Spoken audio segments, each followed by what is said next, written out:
అక్రమ ఆక్రమణల తొలగింపే అజెండాగా జూలై నెలలో హైడ్రా అనే సంస్థ ఏర్పడింది.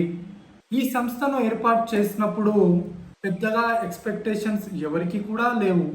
కానీ క్రమక్రమేణా ఈ హైడ్రా పనితనం విస్తరించి ప్రజలందరూ కూడా శభాష్ అనేలా దీని పనితీరు కనబరుస్తుంది. ప్రతి ఒక్కరు కూడా హైడ్రా అంటే ఏముంది, ఎప్పటిలాగే ఏదో అడావుడి చేస్తారు, ఏదో చెప్తుంటారు, చేస్తుంటారు అని అందరూ కూడా చాలా క్యాజువల్గానే చూశారు హైడ్రాని. కాంగ్రెస్ కల్చర్ గురించి తెలిసిన వాళ్ళు మాత్రం చాలా ఆశ్చర్యపోయారు. ఎందుకంటే సామాన్యంగా కాంగ్రెస్ గవర్నెన్స్ ఎలా ఉంటుంది అంటే ముందు నుంచి కూడా మిలాఖత్ రాజకీయాలు, బుల్డోజర్లు తీసుకెళ్లి బిల్డింగ్లను పడగొట్టడం ఎప్పుడు కూడా కాంగ్రెస్ కల్చర్ లో ఇది లేదు. కాబట్టి కాంగ్రెస్ కల్చర్ ని దగ్గర నుంచి చూసే వాళ్ళు ఇలాంటిది జరిగినప్పుడు చాలా షాకింగ్ కి గురవుతూ ఉంటారు.